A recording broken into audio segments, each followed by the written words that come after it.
¿Qué tal? ¿Cómo va? Bueno, vamos a retomar algunos de los conceptos que estuvimos viendo en la clase pasada, la clase de presentación, y uno de esos conceptos tenía que ver con la noción de sistema, la noción de familia, y habíamos hablado en particular de lo que representa para el ser humano el contacto con las otras personas. Y en algún momento dábamos el ejemplo de las experiencias de hospitalismo, de marasmo. Hablábamos de que cualquier ser humano puede nacer sano biológicamente, con un cuerpo con toda su capacidad para desarrollar aptitudes, pero que si no existe un medio social que lo aliente, que lo estimule, esas capacidades van a tardar muchísimo en aparecer o quizás no aparezcan. Esto es lo que los sociólogos en general llaman la educabilidad del ser humano. Es decir, pensar a una persona que en función del medio social en el que se encuentra y la estimulación en el que va recibiendo, esa persona tiene la particularidad de poder activar una cantidad de sistemas, de funciones, de capacidades, que si no existiese un medio que lo generase, sería muy difícil que pudieran aparecer por sí solas. También habíamos hablado, no sé si de esta manera y si habíamos puesto este nombre, pero comentábamos que el ser humano es un ser que desde que nace siempre necesita de la ayuda, de la asistencia de un otro, de una otra o de un otro. Y no es solamente para la alimentación, es para la alimentación, pero también para lo afectivo. Un ser humano que solamente es alimentado, lo más probable es que fallezca, que muera, porque el ser humano, además de alimento, necesita el contacto con los otros, y ese contacto que muchos autores lo van a llamar violencia primaria, porque tiene que ver con la intencionalidad de quitar a un ser nacido, eh, apenas pudiendo conocer un mundo externo, empezar a quitarlo de ese estado de homeostasis, de ese estado de tranquilidad, y se empieza a requerir que comience a tener actividades o conductas que la sociedad le impone. En principio, el caminar, el controlar esfínteres, el hablar. Se habla de violencia primaria y estamos hablando de un concepto simbólico, no es un concepto de violencia real. Violencia simbólica porque se pide a un recién nacido que quite un estado de comodidad para poder pasar a otro estado que implica cierto aprendizaje y cierto esfuerzo para poder alcanzarlo. Pero el precio de alcanzar eso que se le propone tiene que ver con ese proceso que llamamos socialización.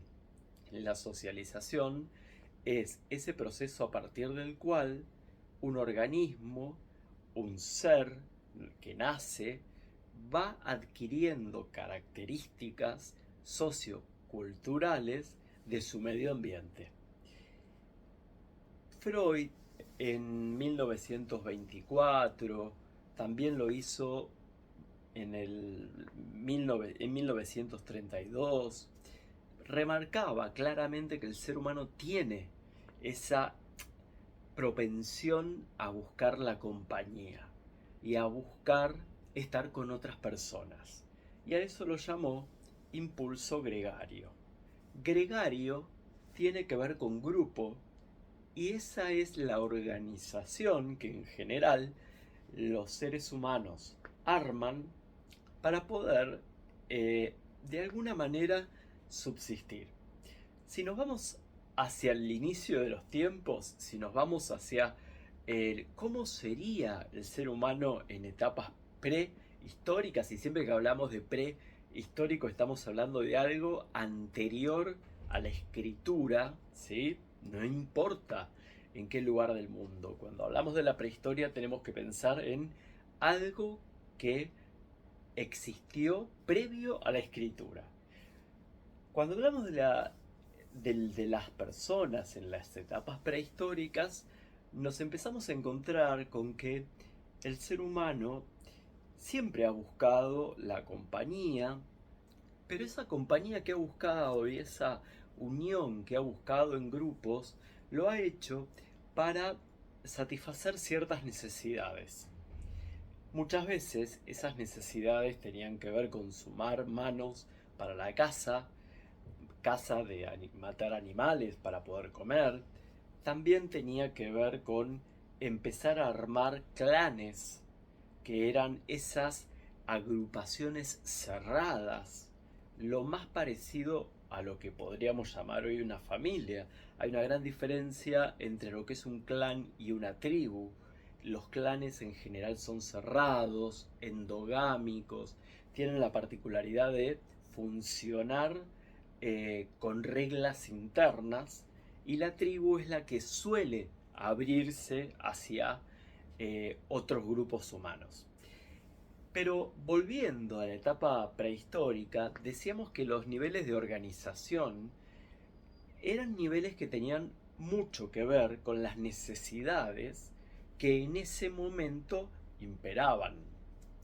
De esa manera, poder alcanzar el alimento, conservarlo, defenderse ante enemigos, animales o personas de otros clanes o tribus, comienzan a dar lugar a breves o pequeñas agrupaciones que comienzan a formar esto que acabábamos de hablar, que son los clanes.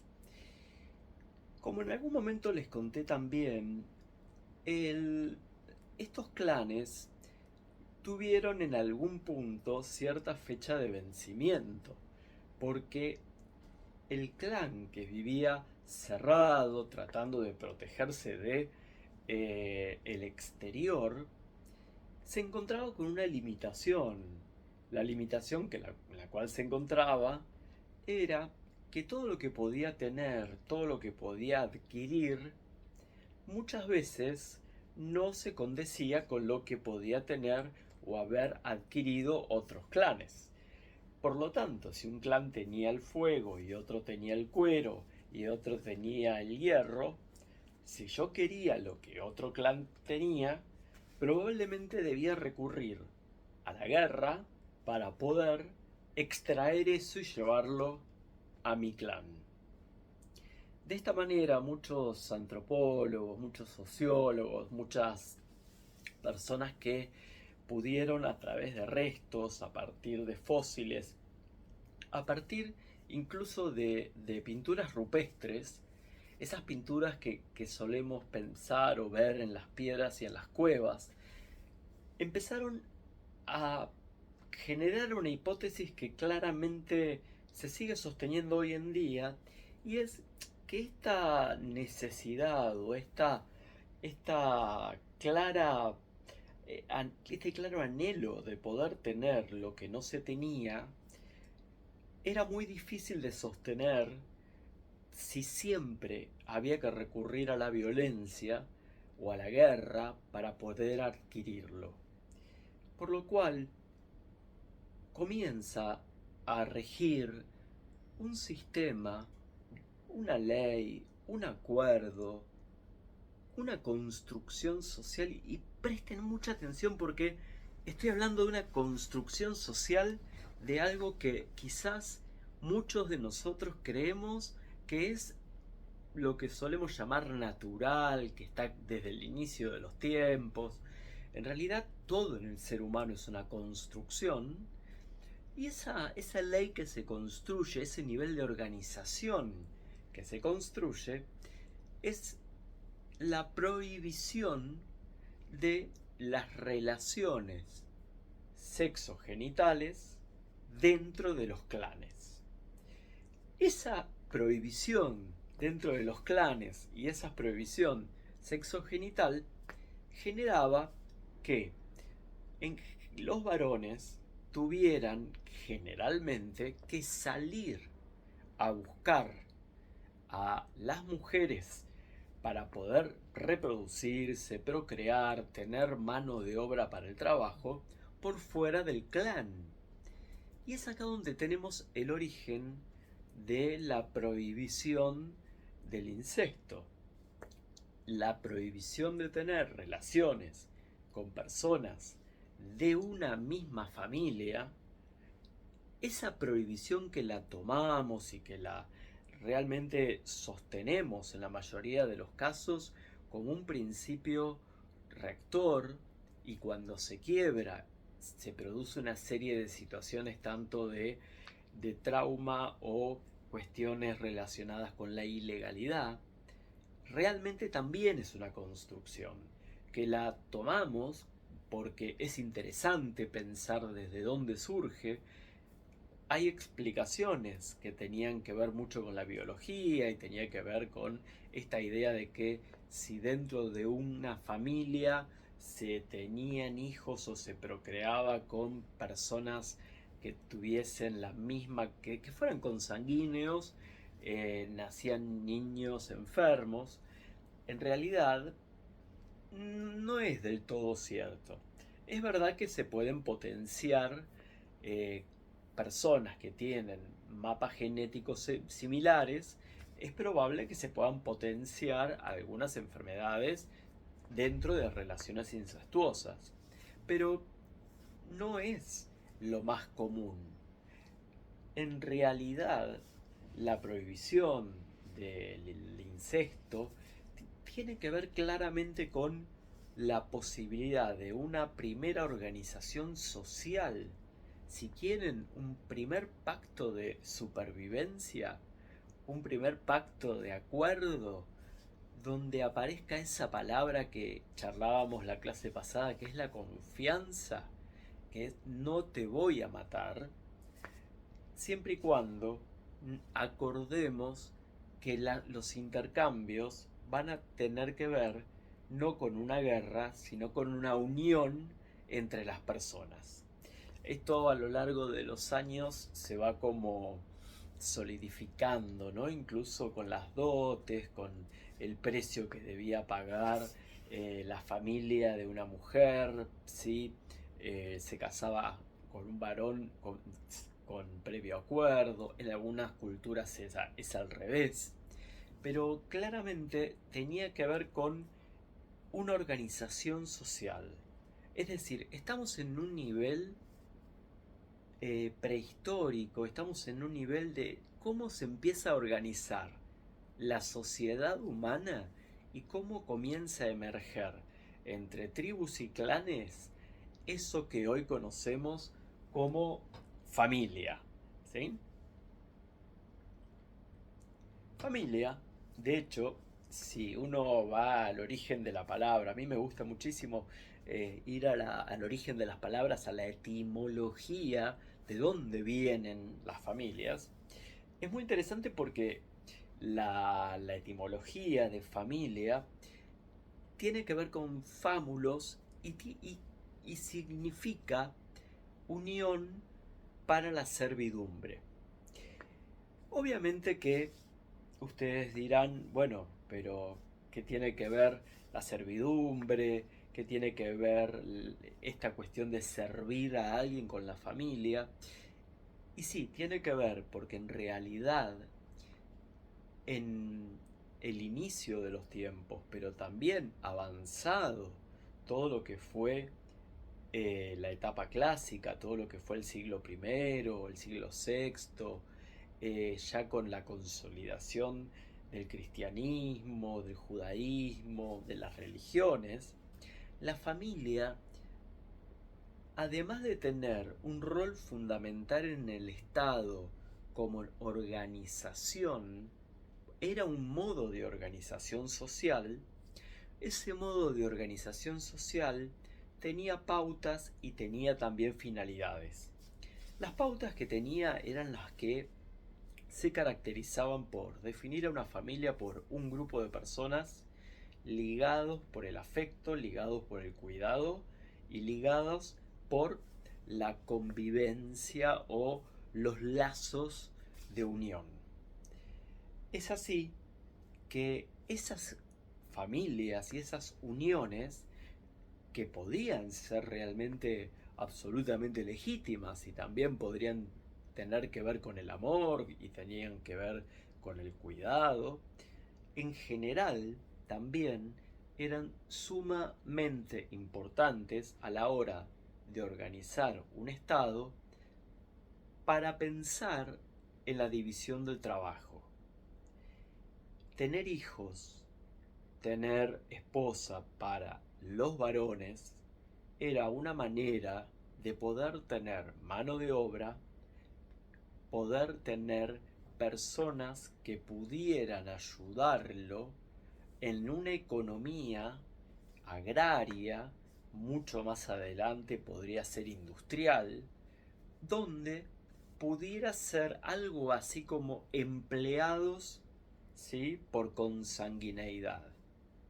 Es así que la organización familiar comienza a tener un sentido que ya no es solamente el sentido de organización social para protegernos de los enemigos, sino que empieza a aparecer la familia como célula del Estado. ¿Qué quiere decir esto de la célula del Estado?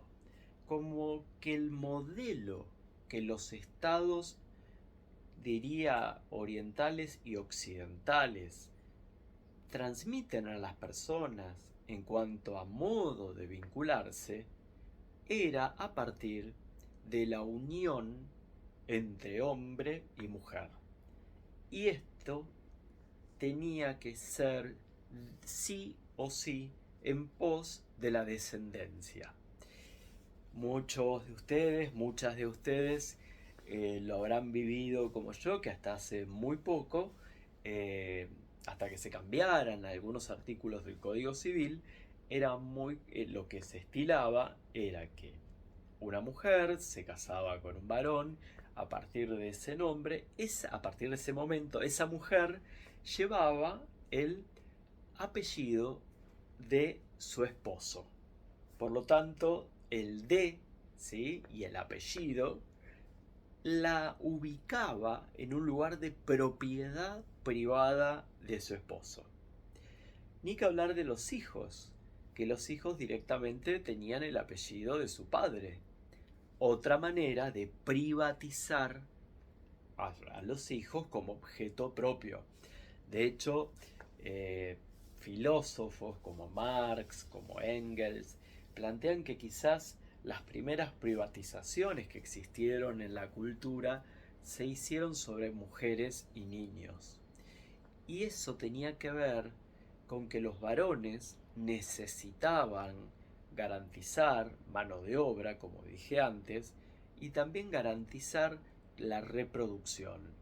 El casamiento, la unión de un varón y de una mujer eran de alguna manera el modelo a seguir, el modelo a desarrollar y a mostrar. Es interesante ver cómo a lo largo de la historia el casamiento es un acto jurídico donde hay un contrato absolutamente explícito y que tiene que ver con la unión de dos personas a los fines de la reproducción, a los fines de compartir la vida, donde el amor existía en algunos casos, pero tenía absolutamente que relacionarse con el dominio del varón por sobre los niños, niñas, niñes y sobre las mujeres. Por eso, en este contexto, ya estamos empezando a ver que la familia surge de un modo heteronormativo y heteropatriarcal. Esto lo vamos a retomar y lo vamos a ver con mucho cuidado y lo vamos a ir analizando. Pero cuando hablamos de un modelo heteronormativo, estamos hablando de que la norma para las familias era la heterosexualidad, claramente porque en relaciones que no fueran heterosexuales no había posibilidad de procreación. Hoy sí, a partir de distintas técnicas que puede ofrecer la ciencia o las leyes, pero la hetero norma tiene mucho que ver también con otra construcción social, y es la necesidad de los estados de tener más ciudadanos y más pobladores. Del mismo modo que un hombre necesitaba mano de obra en el campo o en la fábrica y los hijos eran esa mano de obra, se comenzaba a ubicar a la mujer en un lugar de fábrica, de fábrica de reproducción, donde se delimita la mujer de casa y la mujer pública. El concepto de ama de casa y el concepto de mujer pública son dos conceptos bipolares y opuestos que tienen que ver con la mujer ama de casa, es aquella que se encarga de las tareas domésticas, de las tareas de cuidado, y la mujer pública era aquella que se prostituía. Entonces, en estos espacios donde lo público lo ocupaba el varón, la mujer, su ámbito de desempeño era el cuidado de la familia, era el cuidado de la casa. Y en este sentido, si bien vamos a ir charlando durante el año otros modelos que fueron apareciendo, también en otras culturas donde la mujer podía trabajar a la par que el hombre, es donde no daba lo mismo en una familia que naciera un varón o naciera una mujer, porque indudablemente en el Islam, en algunos momentos del judaísmo, en algunos momentos del cristianismo, tener una hija representaba un castigo de los dioses o de Dios, porque en realidad siempre se esperaba que naciera un varón porque era una manera de pensar que era quien podía ayudar en las tareas rutinarias y en las tareas de trabajo.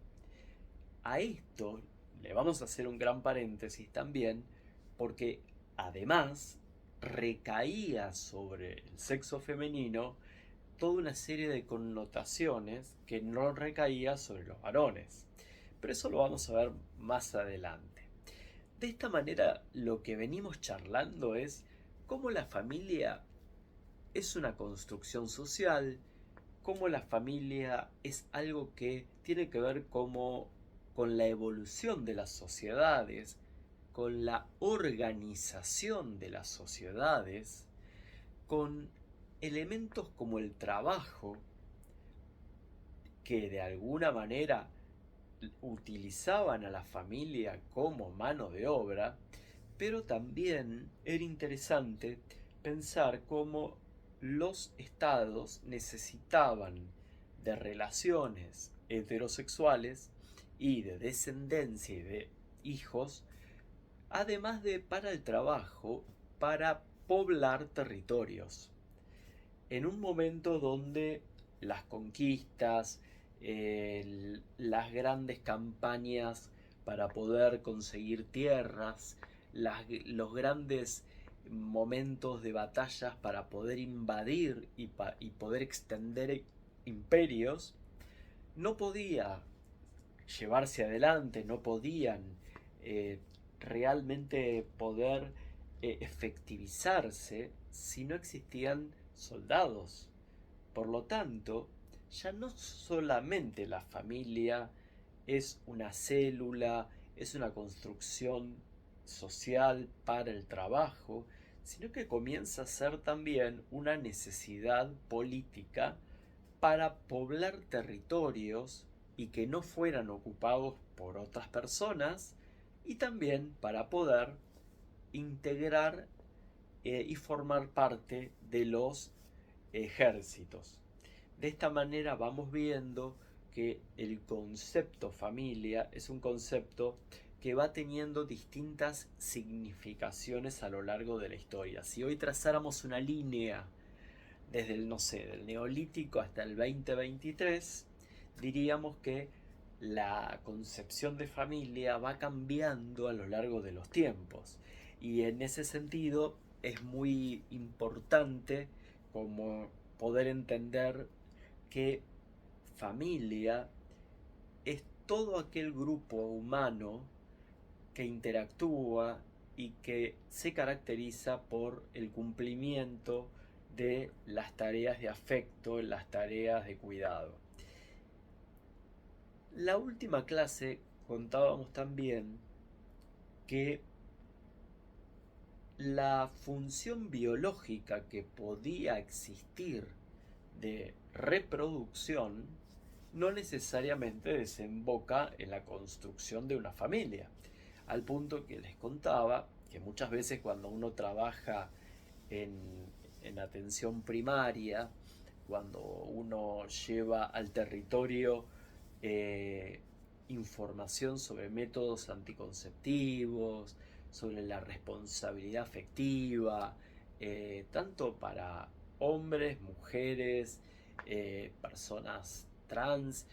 Una de las cosas que claramente ubica es que no es lo mismo ser madre, ser padre, que tener hijos.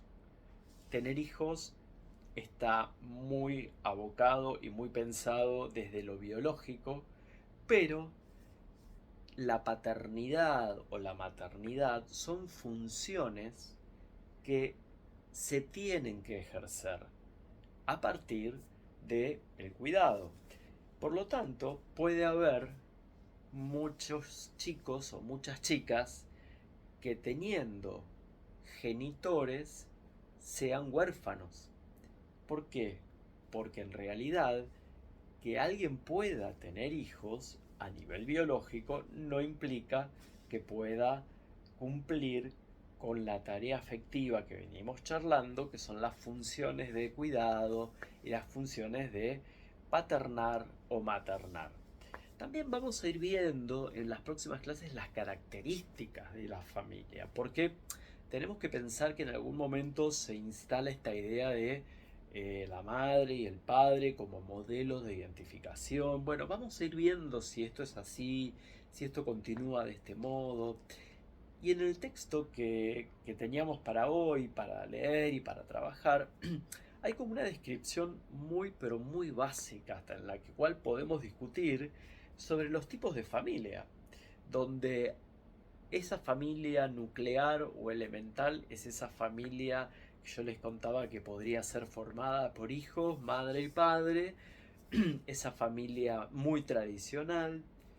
Aparece la posibilidad también de una familia extensa, es la que ya pensamos con esos familiares que exceden a madre, padre e hijo, primos, tíos, abuelos, esa familia que comienza a ampliarse.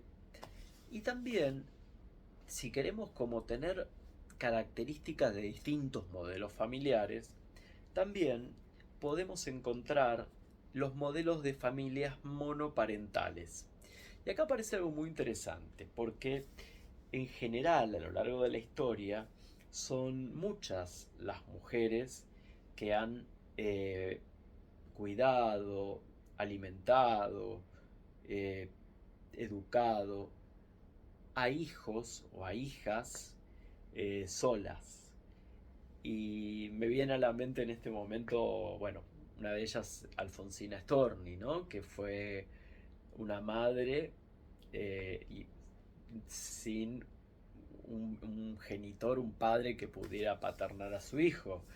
Pero seguimos teniendo como un discurso de género bastante equivocado porque quizás debiéramos hablar de familias monoparentales para las familias que tienen que ver con un varón y un hijo, y las familias que son la mayoría monomarentales o monomaternales, que serían las que tienen que ver con la mujer, porque históricamente ante una separación, un divorcio, siempre se piensa que los chicos o las chicas deben quedarse con su madre.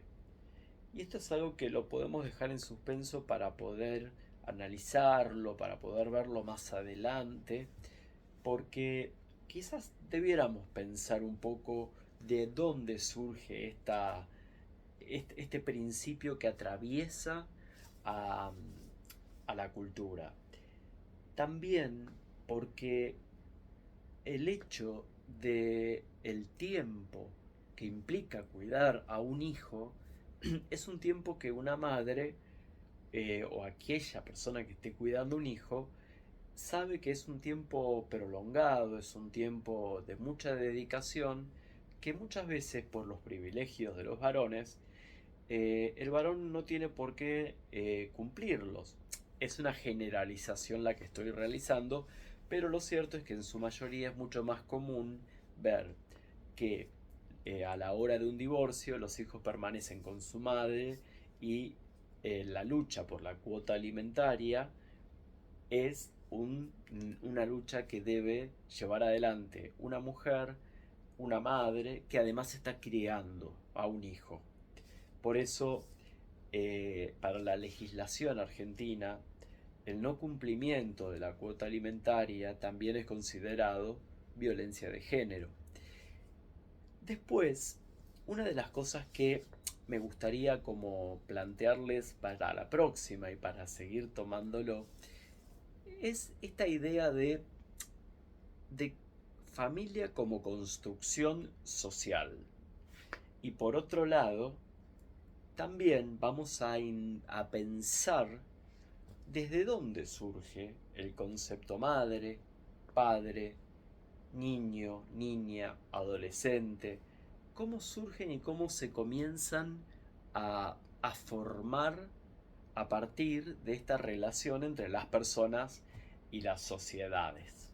Así que, si les parece, nos vemos la próxima clase y le seguimos dando una vuelta más a esto porque en realidad estamos recién comenzando con esta idea, ¿no? de familia y de sistema, donde cuando una familia conforma un sistema, siempre se van a dar elementos que conjugados entre sí produzcan determinados fines. Bueno, nos vemos la próxima. Gracias.